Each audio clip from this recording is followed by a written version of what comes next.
All right, guys, I'm really excited for this episode of various productivity hacks for you. As the title says, I'm all about working smarter, not harder.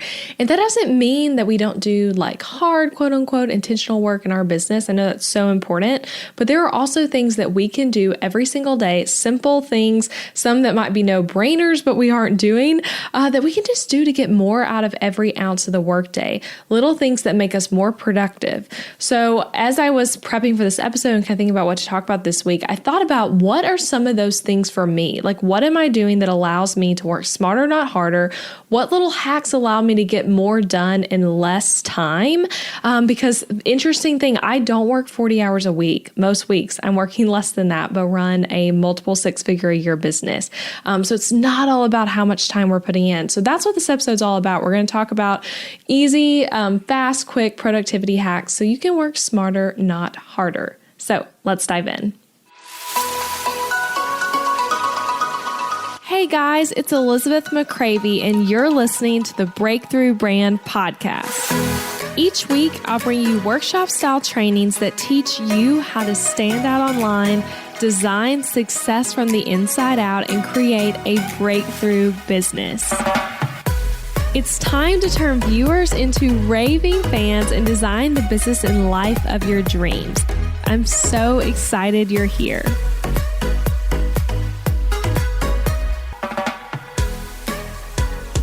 All right, guys, welcome back to the Breakthrough Brand Podcast. I'm so excited for this episode and to talk productivity hacks with you. I think some of these are going to feel like I never thought of that. And some of these are going to be like, I have thought of that, but why am I not doing it? And now you might be compelled to actually do it. So as the title says, I'm going to talk through 7 secrets to working smarter, not harder. And as we dive into this, before I even share even just one of them, I want to encourage you to, as you listen, pick like 1 or 2 that you're like, I'm going to implement this week. I know my episodes come out on Tuesdays, but you might be listening to this at some other time completely. So whatever, like a week until a week from the day you're listening to this, but picking just 1 or 2 that you're like, I'm going to implement that ASAP and see results from it. Because the implementation is what gets you the results, guys. Just listening to it is not enough. And I know right now our world is still so crazy. If you're listening to this live, we're still in 2020, which means there's still a pandemic happening. And I've mentioned this in like little moments throughout the podcast, but 2020 has legitimately been the craziest year of my life. And I know it has been for so many of you as well, like a combination for me of coronavirus, obviously messing up everyone's schedules, but also losing my dad has been insane in the grieving process, but also in the like legwork that has come with that of me being his oldest daughter. And I just have felt truly stretched thin on time, which is where so many of these little hacks have come in handy for me, even more than they normally do. And I know many of you guys listening have also felt really stretched thin. Maybe you have kids at home still, and that's like changing up your schedule, or maybe your spouse at home, or roommates that won't leave for work, all kinds of situations. So I'm really hoping this episode feels timely and giving you some great productivity hacks. And I also want to say really quick before I get to the tips, I promise I'm going to get to them really soon. But I just want to say, I was thinking about this morning. Thank you for being here and being a podcast listener, because I feel like I have the world's best community of women and some amazing men as well who listen to this show. And I really appreciate every review you leave, sweet emails I get, Instagram messages. The reason I was thinking about this is just this morning, I received a message from someone who discovered my podcast this week. I don't know how she found it yet. I actually asked her, but she found it from somehow this week and was saying it's a gold mine, and she's been binge listening, and she feels like now she has her own private business coach for free. And that's how she worded it, saying the show felt like a business coach. And I love that. And I love the feedback you guys give. And so I just want to say thank you for that. If you're someone who has left a review or sent a sweet email or message, I read all of them and I respond to most of them. I definitely intend to respond to most of them. But anyway, I want to say thank you. And if you're a regular listener, I want to ask, if you have not left a rating or review on Apple Podcasts, if that's where you listen, or if you listen somewhere like Stitcher even, you can leave reviews there. But I'd just like to ask you to leave a rating or review if you're a regular listener. If you're not, no worries. Just keep on listening and figure out if you like the show or not. But if you are a regular listener, I would love to hear your feedback in a review. Okay, now that we have talked about that, I'm ready to get into the tips. So again, 7 secrets for working smarter, not harder. And this first one is going to be one that might completely catch you off guard because this is one I feel like not enough people know about. It might sound a little hokey too, so I want to throw that out there, but this is seriously a favorite thing that helps me stay focused. And I want to say it's worth trying too, because this is probably like the most low maintenance, easiest to implement tip I'm going to share. And that is listening to binaural beats. Okay, if you're like, I don't know what that is, I'm going to explain, but there is a YouTube video, okay? And it's just one YouTube video, it's the only one I listen to, that I let play in the background on my computer on most of my work days. And I've done this, for at least a year now. It's hard for me to remember exactly when or how I found this YouTube video, but at least a year of time. And the video, it's not a song, it's not a TV show, it's nothing like that. It's binaural beats and isotones is what it's called. And the title of the video, I'm going to actually link to it directly in the show notes so you can just click over. But the title is Focus and Creativity, Creative Thinking, Visualization, and Problem Solving, Binaural and Isotone Beats. And this video has over 2 million plays. So clearly I'm not the only one who loves it.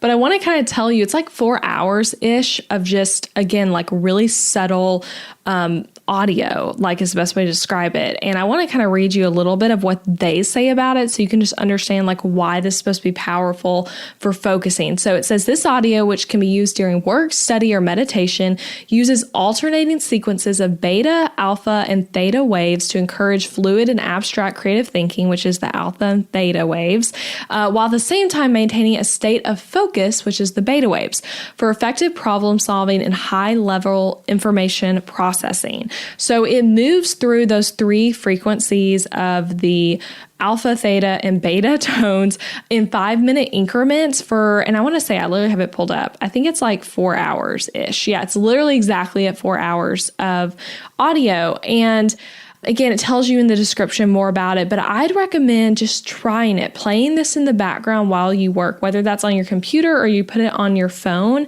and do it through your headphones, either way. And for this, I keep the volume really low. So it's not something like you don't want to play super loud. You don't even want to really notice it. For me, I almost don't hear it, especially depending on which one of those different tones it's at. I won't even hear it. I keep it pretty low, but it's still in the background happening while I'm working. And now if you're like, okay, when should I listen to this? So my favorite time to listen to this is when I'm writing. And I do a lot of writing in my business, like more than I even realize sometimes. So every podcast episode, starts as an outline. I literally listened to it about 2 hours ago when I was outlining the episode I'm now recording. I write social media posts, typically like 4 of those a week. There's email marketing. And now I'm writing my course content, which I've been listening to this on repeat when I'm writing the course content. So when I do my design work though, that's the time I'm not listening to this because I typically like to listen to music or a podcast or even a TV show sometimes when I'm doing like deep into like building a website or something, which is something I was doing all day yesterday actually. But for me, listening to this while I'm writing is really key. And I know in your business, you probably also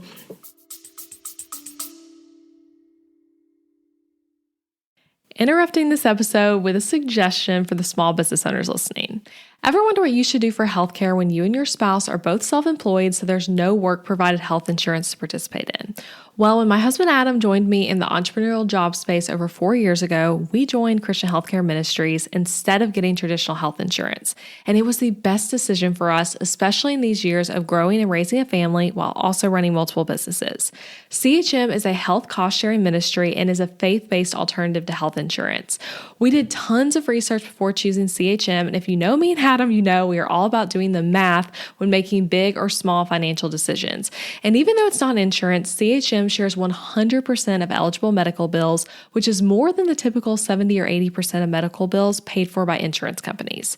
All sharing is determined by the CHM guidelines, which you can check out before and after joining. And for the mamas and mamas to be listening, you truly cannot find a better healthcare option for maternity care. I had a vaginal delivery and a C-section and birth center care and hospital care between my 2 pregnancies and births, and it was all 100% shared for. And outside of birth, we've had our share of emergency room visits and procedures as a family, and those costs were all shared by members at Christian Healthcare Ministries, leaving us only paying our monthly contribution. information. CHM is less expensive month to month than insurance, and because there's no network, you can choose your care with whichever providers best fit your family. I seriously just cannot recommend Christian Healthcare Ministries enough. You've got to check them out. Go to elizabethmccravy.com/CHM for more information. Also putting that link in the show notes, elizabethmccravy.com/CHM. Now back to the episode. Do some writing. And it might totally be all in my head. So if you're listening to me talking about this and you're like, oh, Elizabeth, that's not making you more productive, that's okay for you to think that. But I don't think it's all in my head, but I totally get that some people might. But I really do feel so productive and focused when I'm listening to this while working. So again, I'm linking directly to the YouTube video in the show notes. So you can just click over to it and this can become your favorite, like a most played YouTube video too. Or you can explore, there's so many of these online besides the one I use, but I've used this one for over a year. So I'm just like, I'm sticking with what I know. But that's my first one, listening to binaural beats while you're working. Okay, the second one, schedule your entire workday in advance. And when you guys have heard me talk about this before, first of all, so let me just say that if you're like, oh, I've heard you talk about this, let me let you hear me talk about it again, because if you aren't taking action on this yet, maybe I can convince you to right now. But when you talk about working smarter, not harder, planning is so key to that. So when you go into your workday with no game plan, you're going to be responding to everything reactively. Reactive to every email that comes in, to the client question, to answering the phone, to spending too much time on social media. Reactive to do also whatever's easiest tends to be what we do when we don't have a plan. I know for me, it's so much easier for me to just sit on Tailwind and pin Pinterest content. Whereas that's not necessarily the time best spent in my business when I'm at my state of being most productive, which for me is at the beginning of the workday. So basically you waste a lot of time when you don't have a plan, and I'm all about working less. Like I said in the intro, I don't typically work more than 40 hours a week. Some weeks I certainly do. I do track all my time. So I do at the end of every week, I'm able to say, this is how many hours I was literally on the clock. And most weeks it's less than 40 hours. So anytime though that I can avoid doing stupid, unproductive stuff in my business, I take it, because I want those hours I'm putting in to give me the most back out of them. And many of you know about me doing my whole schedule the entire work week in advance, because I did do a whole podcast episode on it. And that's episode 46 of the podcast. It literally came out on New Year's Eve last year, and it's been one of the most downloaded episodes on my show. People really love it. I still get messages about how impactful it was. And so I'm going to just direct you to that if you've not heard about me talk about this before, versus going into all the details again, because that's a 1 hour long-ish episode. But basically, every Sunday night or afternoon, I schedule everything on a calendar. So I write out a to-do list that's okay, here are all the things I need to do this week. Everything from I want to work out 3 times to I need my admin time in the inbox to I have to finish the first draft of this client's website. It all gets written down, and then I put it all in the calendar, on a digital calendar, and then I just follow the calendar. So in my week, I look at, okay, today's Thursday. What do I need to do today in this order? And yes, life happens and things get moved around. Literally, you guys, last week, what day was that? I think it was actually Wednesday or Thursday of last week. But my husband, Adam, got stung by a yellow jacket. And now we found out he has an extreme allergy to yellow jackets, but he had a horrible, scary allergic reaction. He blacked out, could barely walk. I had to take him to the hospital, and I spent from 3 p.m. to 8 p.m. at the hospital that day. And that obviously was not on the calendar. And my day got flexed, and I really didn't even care about the stuff that was on the to-do list anymore, because I was just caring about making sure he was okay. But for most weeks, you're going to find that if you choose to stick to what's on the calendar, you're able to. And it really helps you get everything that needs done in that week. And it's so fascinating to me watching how this helped me this week. So I want to kind of share an example. But this week, I had a few really important things to work on. So just kind of tell you what they were, because today's Thursday that I'm recording this, and I'm a couple of weeks early on the podcast. So you guys are hearing this a while after I'm recording it. But one thing was getting started on a custom website project, which entailed me coming up with like the fonts and color choices and doing a whole first draft of the homepage and sending it to the client. And then I wanted to do a couple days worth of focusing on writing for my course that's coming out at some point for designers. I'm writing all the content that's going to be in the lessons.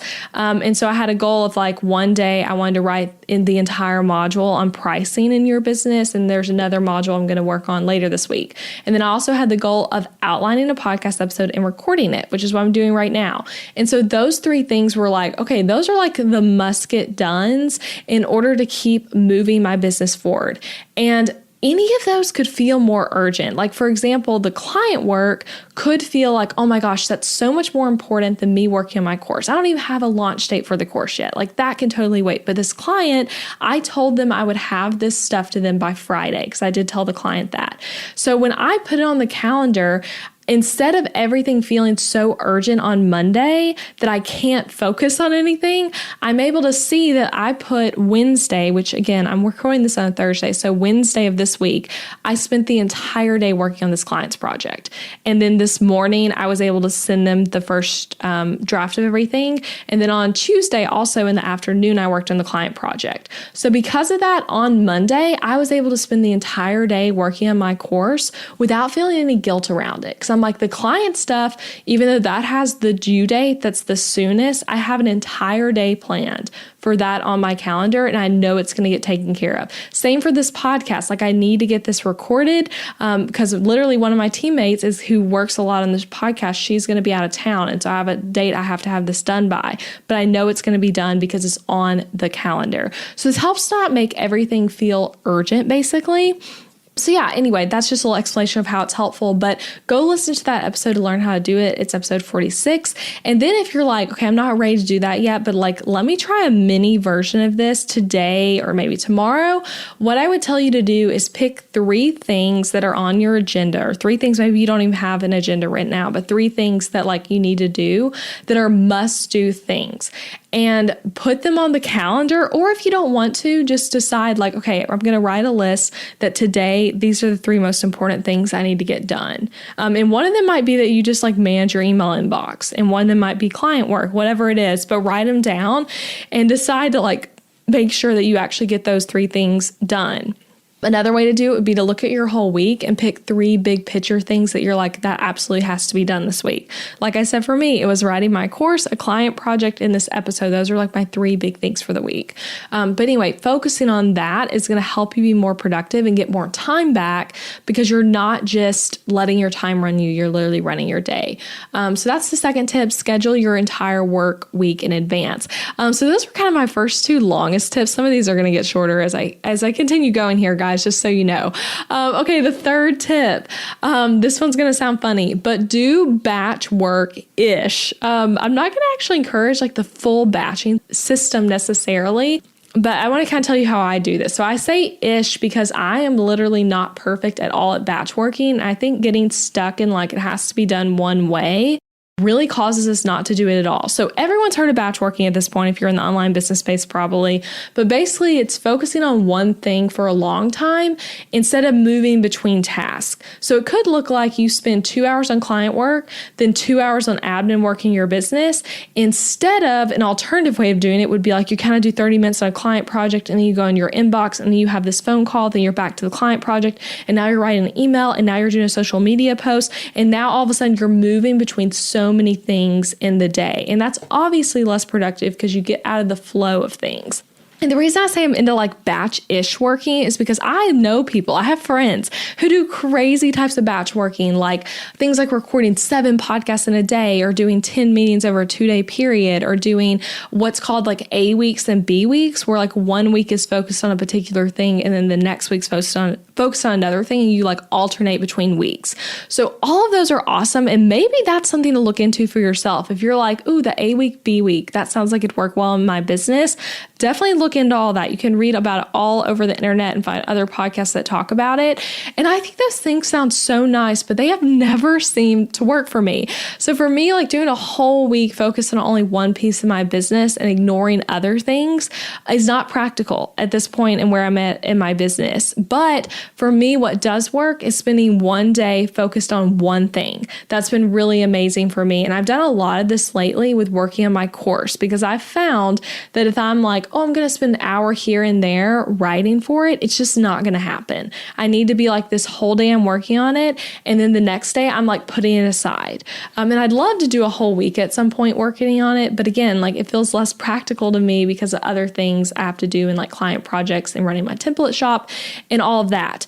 But it does help me get in the zone doing it the way I'm talking about. So for me, what this looks like, and again, I want you to figure out like what should this look like for you, but it looks like batching podcast writing and recording together, batching all my design work together, and then batching things that are like marketing related, like social media caption writing, email marketing writing, those kinds of things together. I also love batching recording videos because then you can just get all ready and glammed up at once and then just change clothes. It's really nice to not have to like do those all the time. So those are some things I like to batch, but the goal is to let your mind get in the zone and then you'll get more done because you're allowing yourself to focus on just that one thing versus moving your mind to a lot of different unrelated tasks. So for me, yesterday, you guys, I legitimately spent the entire day on my client's project. Like I say entire day, but I actually had a meeting at like 9:30 a.m. that was about 30 minutes long. And then I had a break in the afternoon where I did 30 minutes in my inbox, but I didn't even like text with people. I didn't really post on social media either. I just went to work on the site from, I guess, like 10 a.m. till about like 6 p.m. And I really got in the zone and finished up the whole homepage versus if I had been designing a little bit and then I got to write a blog post, and I got to record a podcast, and I got to do a social post, all those things. It really makes us less productive. And a cool thing too, even as I say that, I actually did post on Instagram yesterday, but it was a pre-planned post that I wrote during a batching session last week where I wrote about 10 Instagram posts all at once. So it was all done in advance. So my tip for you here is to look at your to-do list or calendar if you do schedule out things on your calendar like I talk about on my podcast.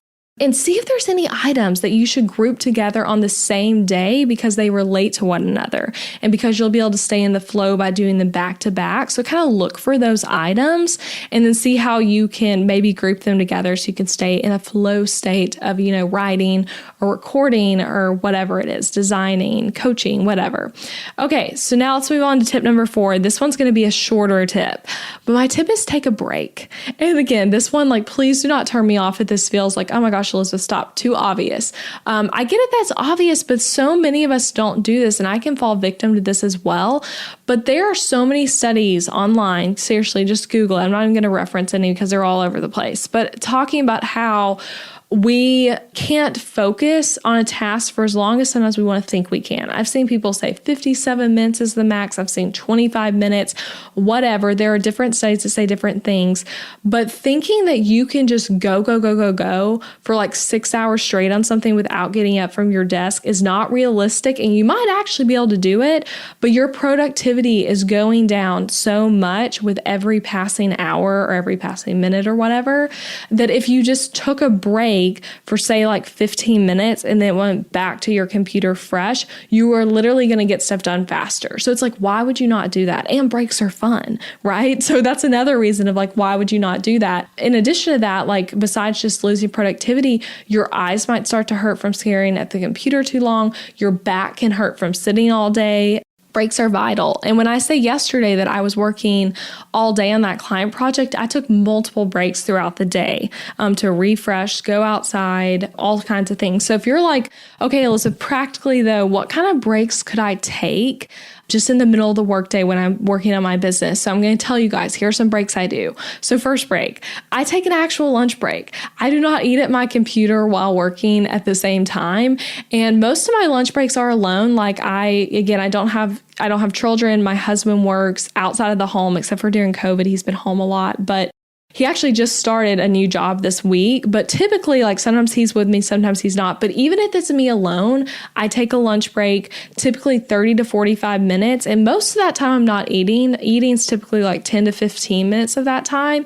But I make a point to actually take a break away from my computer, out of my office. Another kind of break I always do is walks. And on this note, I know not everyone has a walkable neighborhood, so this might not be practical for you. But for us, when I lived in an apartment and in our house now, we have a great neighborhood for walking. We're in a really big subdivision. So typically at least once a day, I will just walk straight out my front door wearing flip-flops. I don't even put on like workout shoes or clothes or anything. Just put in my AirPods, put on some sunglasses, and I'll just do like a 10-minute walk around our neighborhood. And I sometimes will even do like a 5-minute walk. It's funny because we live up on a hill. Our neighborhood's super, super hilly, but we live up on a hill, and sometimes I'll walk all the way to the bottom of the hill and then walk back up, and that's like 5 minutes, but it just still gets me outside. It gets me moving a little bit and away from my computer. Another type of break I like to do is reading. If you know me, you know I love reading. So sometimes I'll take like a 10 to 15 minute break and I get out my iPad and read a book I'm reading. And 10 to 15 minutes looks like, in most of the books I read, like reading one chapter, which is a great like kind of away from work break to take. Another kind of break is doing errands. Sometimes, I'm all about batching errands together. That's something that could have been a tip on here of like, when you need to go to Kroger, also go to the post office and the bank and other things that are nearby. But for me, sometimes I'm like, I just need a break away from the computer for a minute. So I'll throw in a quick errand that might not be the most productive thing to do in that moment, but makes the most sense to kind of get me away from the computer for a minute. So actually today, I outlined this episode, and then I typically like to take a little break before I go straight from outlining to recording. So I went to Walgreens and picked up my husband's EpiPen, per what I was saying about the emergency room situation last week. So we got him many prescriptions, but the EpiPen came in now. And so I went and picked that up and then came back, and it was like about a 10-minute errand because we live really close to Walgreens. But I went, maybe more like 15 minutes, but I went and did that and then came back, and now I'm here recording. But that like getting up for a minute was helpful to me. Another type of break I like to do is workouts. When you're self-employed, guys, you can make your own schedule. So if you don't love working out in the mornings, if you don't love working out at 6 p.m., you can work out in the afternoon or in the mid-morning. So for me, I do like morning workouts, but not every day it's as practical for me. So a lot of times I do workouts in the afternoon. I'll take my lunch break, I'll go back to work for like an hour or two, and then I'll go to the gym as like a literal break. And it'll take me about an hour total round trip between the working out and the driving and all that. Another kind of break is just lay down on your sofa or in your bed and close your eyes, take a nap, or take a pretend nap and just like rest your eyes for a minute. The point is though, taking a break, and again, it might not sound intuitive to you, but like taking a break will help you work smarter, not harder, because you're going to be able to be more focused and on your A game when you do get back into the work. All right, and on to the fifth secret to working harder, smarter, not harder. I keep wanting to say harder, not smarter. I don't know why I'm saying that wrong. Smarter, not harder. Okay, number 5, be intentional about when you take meetings. And I mean meetings for work and for personal life. And this is a mistake I see so many newer entrepreneurs make. And the reason is because when you first start, you're probably not taking as many meetings. You don't have as many clients. You're not doing as many discovery calls. You might not be doing podcast interviews, and you don't have some main kind of marketing thing you're doing.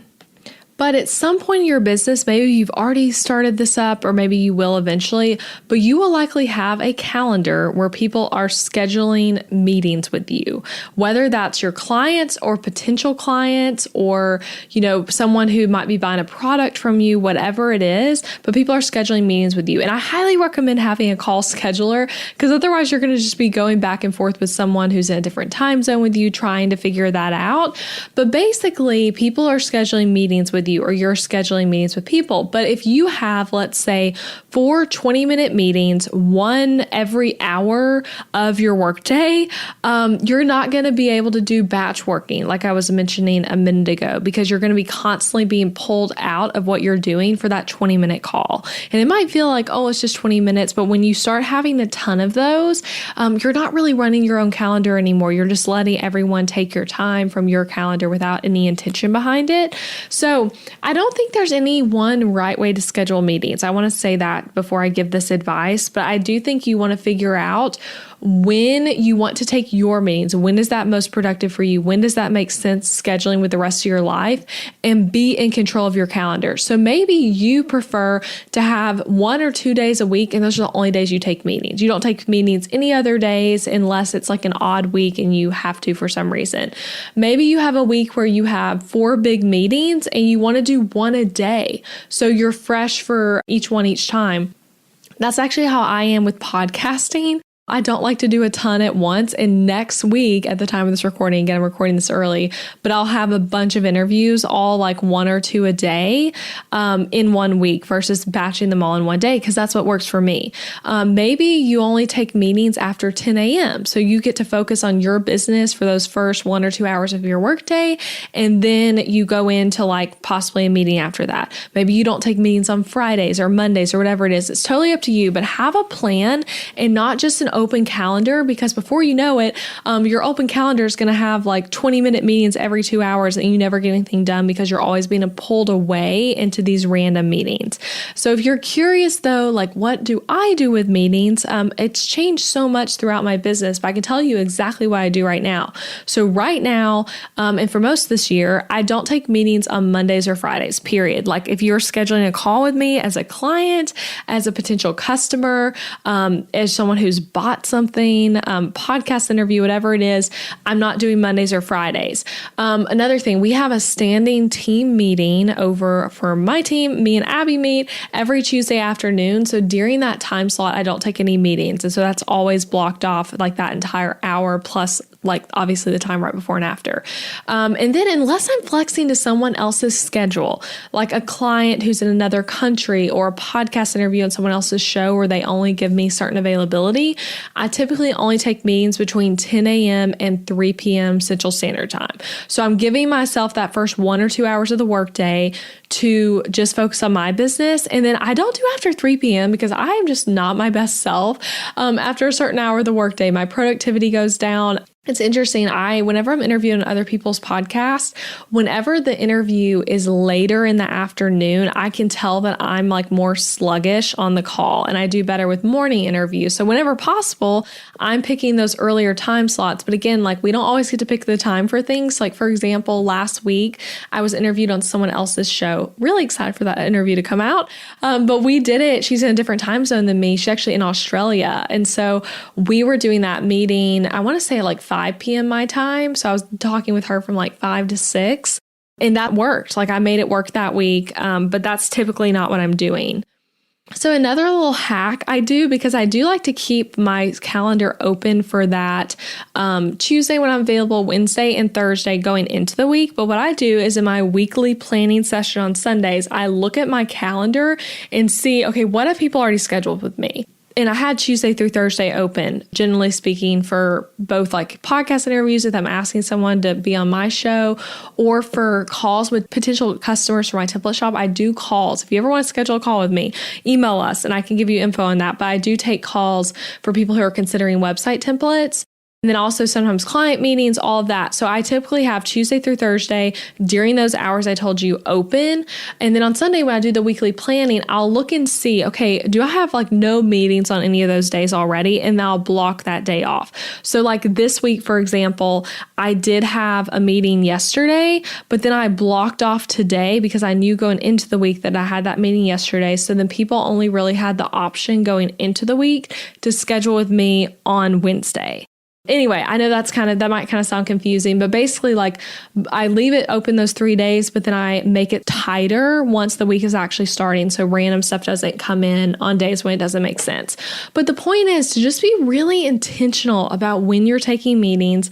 You're more taken out of focus than you realize by constantly taking on meetings or errands or whatever it is. And I also have to say, it's so funny because I'm like not even taking my own advice a little bit here, but it's just also life for me lately. But you probably couldn't even tell from the way this will be edited. But when I was going through this point number 5, I actually got a call relating to my dad's estate stuff that I'd completely forgotten about that was scheduled for noon today. And so they called me and I had to take that call. And it was just, that was bad planning on my part, but it did take me out of the zone of this episode for a second. I had to re-listen to what I had already recorded. So that's not ideal. And that's what I'm saying, being more intentional about your meetings so that like, if you're doing something like what I'm doing right now, you cannot be like me and getting out of the zone on something that you then have to get back on the zone on.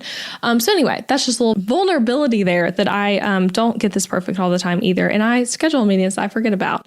Okay, number 6, I got 2 more left, 2 more big tips. This one's going to be really short, but don't hang out in your inbox all day. So if you scroll back a little bit, go listen to episode 79 of my podcast if you have not already. That's actually been a really popular episode, but I talk about handling your email inbox better and faster. And so I'm going to direct you there for a deep dive on this. But one of the biggest time takeaways in our business, I think, is when every time we get a new email, we open it. Even when we're like, I'm not even going to reply right now. Even when we're trying to focus on something else, we open the email. That's constantly taking you out of your productivity state of whatever it is you're working on. So quit being in the inbox all day. Maybe like if you get pesky notifications on your phone, on your laptop, wherever, get those off. You don't need the notifications. Instead, be intentional with your inbox time. I'm actually going to do inbox time. I'm going to finish recording this episode. I'm going to take a lunch break and then I'm going to have inbox time. And when I'm in my inbox, I'm going to right now I can already see I have like 6 or 7 unread messages that have happened since I started recording this and I haven't looked at them, but I am going to dive into those at a time when I'm actually able to be all in and respond versus just looking at them constantly. Okay, and this last tip, this is such a game changer for me. Use a project management tool to track your to-do list. And this is good for if you are a team, if you are working solo, it really doesn't matter. And I'd encourage you guys who don't have a team yet, even if you don't think you'll ever have a team, going ahead and starting working with a project management system just for yourself is going to be huge. So you should not be storing all the things you have to do in your brain or on a to-do list, on a sheet of paper, on some little to-do list app. That's not where you should be storing all the important things you're doing in your business. So having a project management system is a game changer because you can always know what's being worked on, where you are in a project. You can create recurring to-do lists for things you do multiple times, multiple systems you have, so you don't even have to think about it.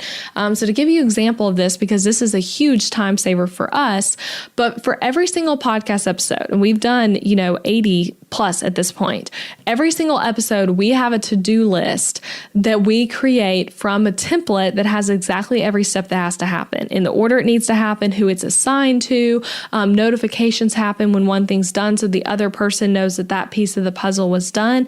And we have a template we start with, one for guest interviews because those are a little different, and then one for solo shows. So every time I go to record a podcast, I don't have to worry about forgetting a step because my past self who made those templates based on what we need for each episode did it for me. So I just look in the template, and actually when I'm done recording this episode, I will go into the to-do list for this episode and I will mark off that I've recorded it, and then the person who does the next thing will be notified that now it's time to edit it.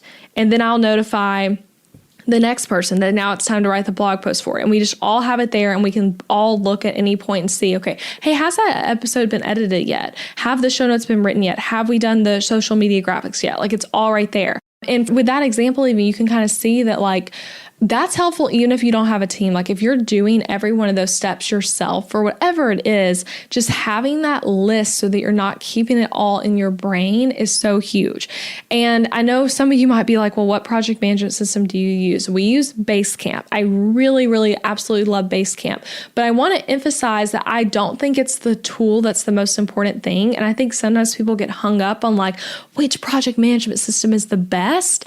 And then you don't pick one because you're just like hopping around from system to system and never, going into one fully. So I would say try a few of these tools, see what you like best for this season of your business, and just go with that one and don't obsess over it. So as an example, I've used Basecamp now really for all of 2020 and a little bit of 2019. Before that, though, I used Trello. We used that for like 8 months, maybe even a whole year. I've also used Asana. I know I might not be saying that right. I always say it the yoga way, so however you pronounce that one, but that's another popular one. And I've also used Monday.com. And so I've really tried like a lot of the major ones, and I think they all have pros and cons to them.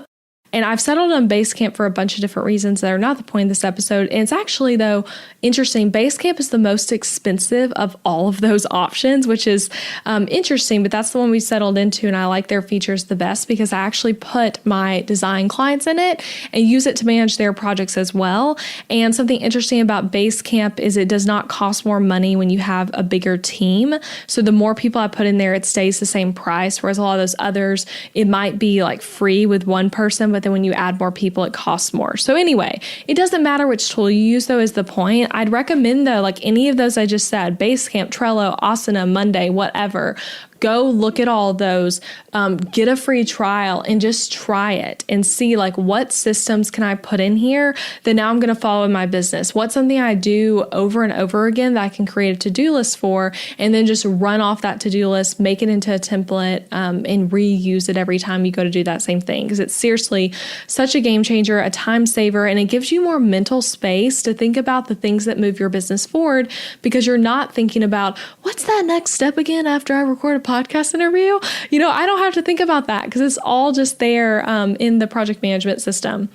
Okay, so like I said at the beginning of the episode, I wanted you guys to think about, okay, what's one of these tips I want to actually move forward with this week and put into action? So I'm going to read them out to you again.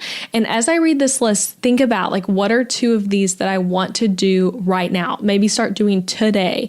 And I'd love for you to share with me on Instagram which one of these you're going to try. Maybe post it to your stories or send me a DM, leave a podcast review about it, whichever one. But I want to hear from you which ones you're going to do. So the first one was listening to the binaural beats in that YouTube video I am recommending, or another one you find. The second thing, scheduling your entire workday in advance. As a reminder, that's episode 46 of the podcast where I dive into how to do that in more detail. Number 3, try batch working. Like however that works for you. It does not have to be perfect, but some version of batching like task with like task. Number 4, take breaks in your workday. Maybe right now you need to take a break. Maybe you're listening to me while you're working on a client project or something. Go outside, take a walk, get some fresh air, pause and read, maybe go to the gym, take an actual lunch break, just take a break. Number 5, be intentional about when you take meetings and really protect your calendar. Number 6, don't hang out in your inbox all day. Have designated inbox time and then pull yourself out of the inbox to work on productive tasks. And again, episode 79, the podcast is all about inbox management. And number 7, use a project management tool to track your to-do list and to create systems to always know like what are you working in your business to move the needle forward. Doesn't matter if you have a team or if you're a solopreneur, a project management system can be huge. So those are the 7 things. Okay, so which ones are you going to try for working smarter, not harder? Let me know. I'd love to hear from you. And I hope you enjoyed this episode. Please share with a friend who you think would benefit from it. And I'll be back next week with something new. All right, bye guys. Thank you for listening to the podcast this week, friend. I appreciate you being here. And hey, if you enjoyed this episode, I want to tell you about something. I would encourage you to check out my website template shop. Over on elizabethmccravey.com, you'll find Show It website templates, and they are easy to use, strategically designed, and created to help you book more clients and customers. Maybe your current website is really boring. I don't know, maybe it is, and maybe you don't want to hurt its feelings, but you know it's true. And your website needs to be strategically and intentionally designed in order for it to convert your viewers into raving customers. And that's what these website templates do on MShop. These are pre-made website templates built for the Show It platform where you can plug and play your content into the template with ease and then get started with a website that is made to actually make you money. Isn't that what we all want, right? So go shop the templates at elizabethmccravey.com/shop. That link is also in the show notes. And don't forget that you can actually subscribe to this podcast wherever you're listening so that you never miss an episode. And I would so appreciate it if you left a rating and review for the show on Apple Podcasts, or even just share it with a friend. It's a great way to support the show and then give us your feedback. So thanks so much for listening.